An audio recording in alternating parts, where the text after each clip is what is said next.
Bueno, aquí tenemos un folleto, un texto muy clarividente del padre, bueno, del dominico, de Fray Manuel Barbado Viejo. Un libro muy admirado por Gustavo Bueno y al que lo escribió, ¿no? Del cual recibió clases. Era, bueno, biólogo, profesor de ciencias naturales, filósofo tomista, escolástico.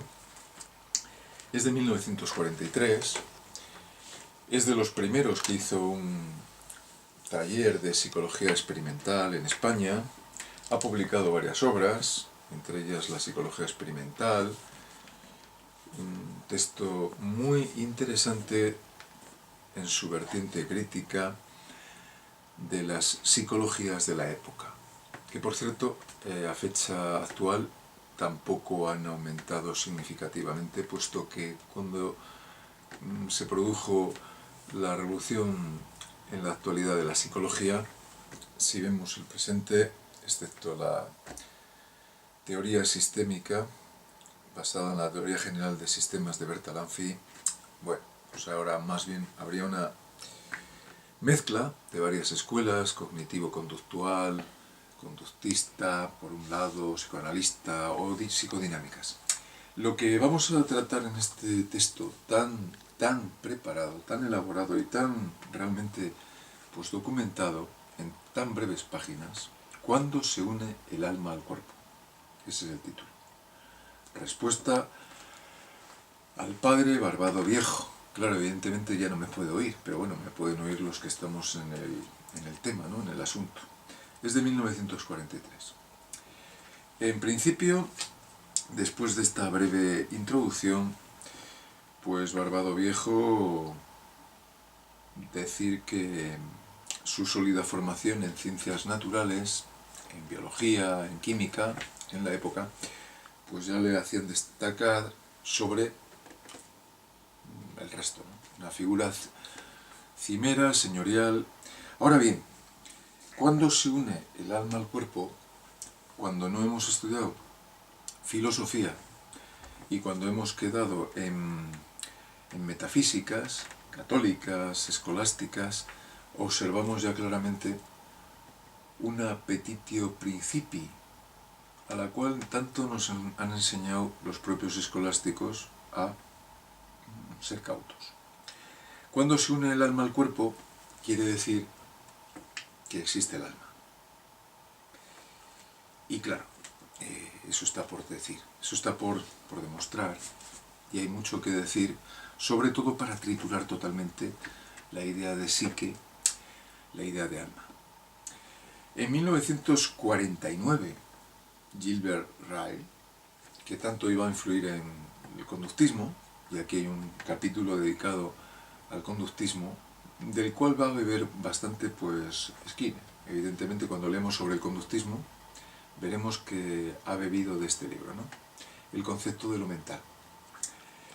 Bien, en el concepto de lo mental, pues Ryle destruye desde posturas neopositivistas, desde un estudio analítico del lenguaje, desde la ciencia, desde la concepción de la época mucho más precisa, desde un punto de vista, digamos, más ocamista de ir a lo observable, o por lo menos a lo estudiable, a lo investigable, destruye el concepto de la psique, que ya también Aristóteles, al ser materialista, pues había sido bastante proclive a hacerlo.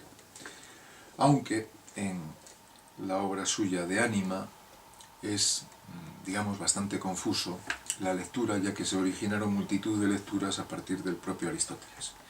Ahora bien, por ir a diseccionar globalmente cuando se une el alma al cuerpo, presentamos un poco el esquema de este libro, este libreto, y decimos lo siguiente. Barbado, al final de su expositio, como dirían los escolásticos, concluirá que no está claro cuándo se une el alma al cuerpo. Es decir, presenta multitud de tesis, como suelen hacer siempre los escolásticos, afirmando que si se daría la animación retardada, es decir, cuando el feto ya hubiera madurado, unos los ponen en unos meses, otros posteriormente a un tiempo como 3, 4 meses, etc.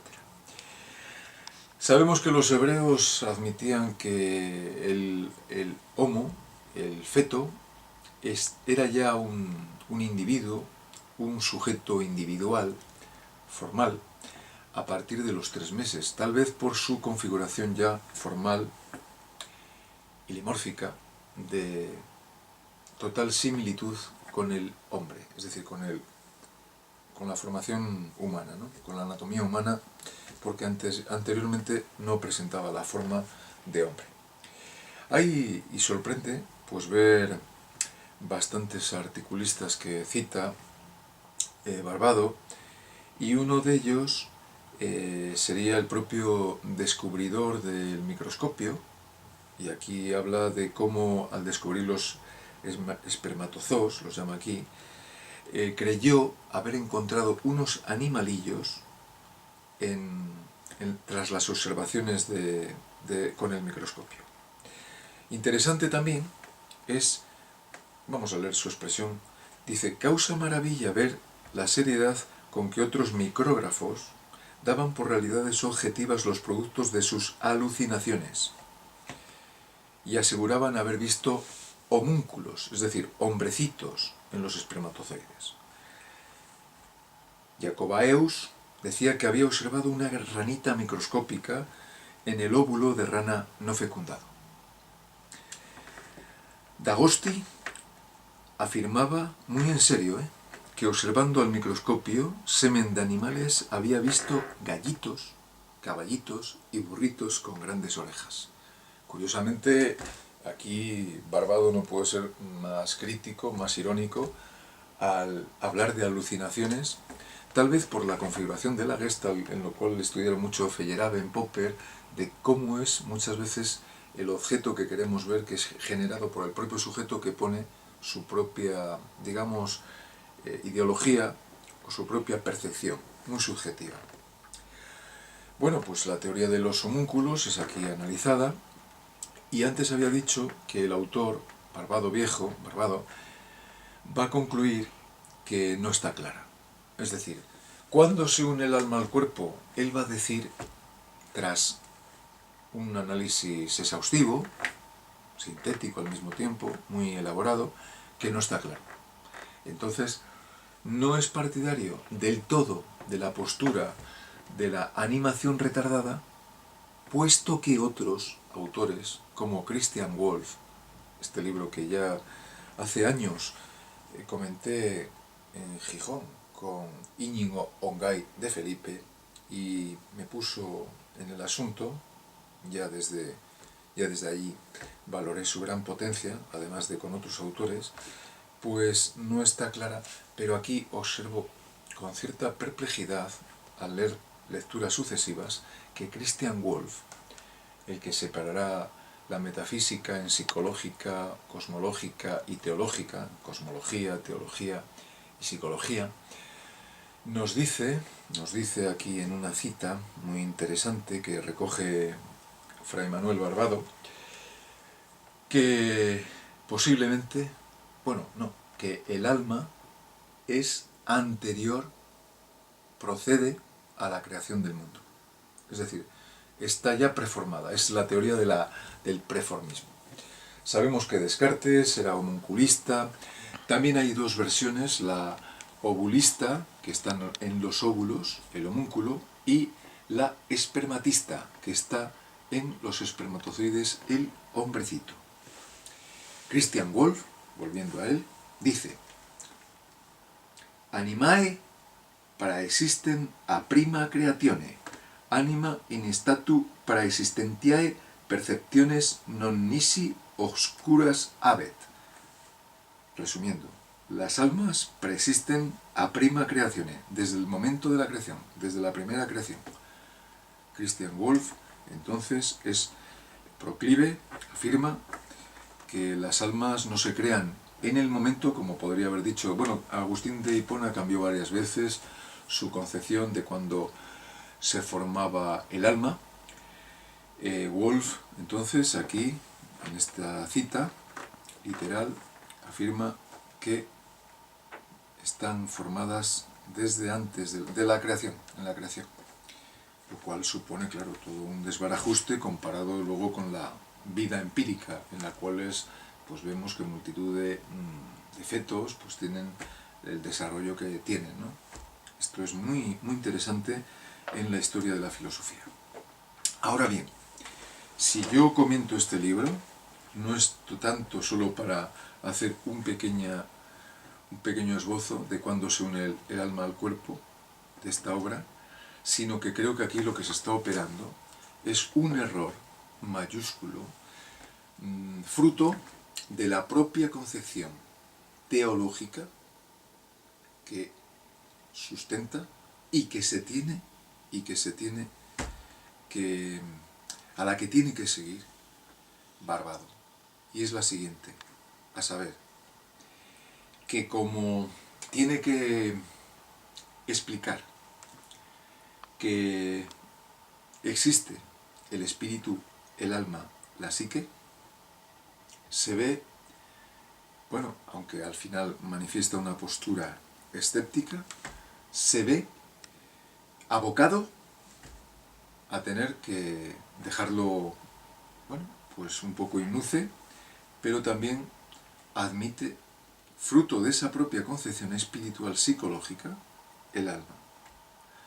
Cosa que desde nuestro punto de vista, al menos desde el mío, a día de hoy, actualmente, y si nadie lo cambia, pues así seguiremos, está cometiéndose una petición principi mayúscula, puesto que su propia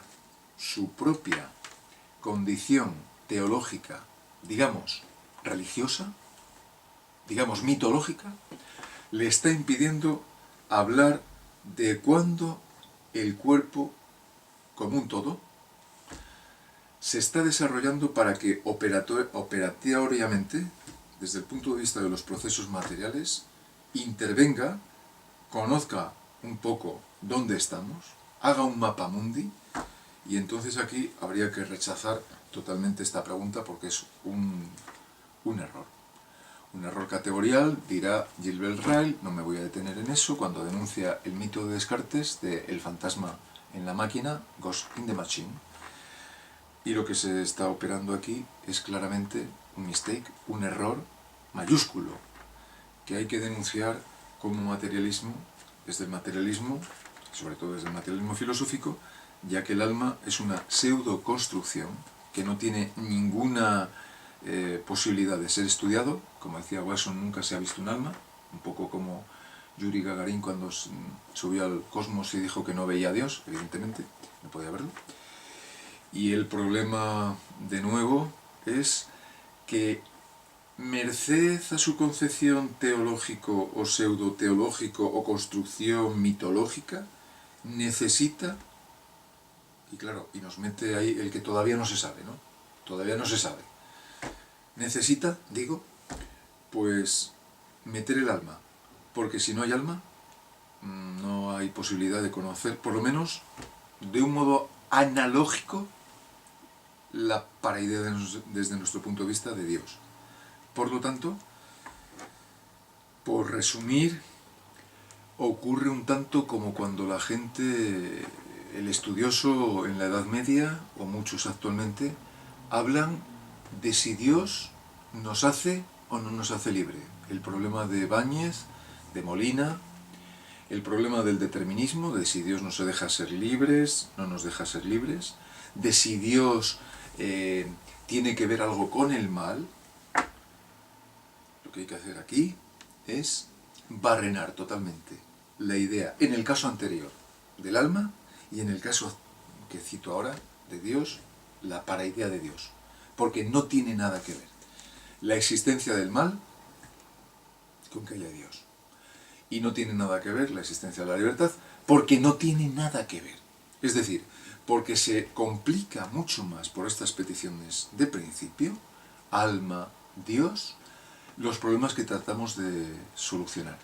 Y creo que en esto sí, Wittgenstein señaló, aunque muchas veces yo creo que ha complicado más, pero esta frase sí creo que es muy ilustrativa.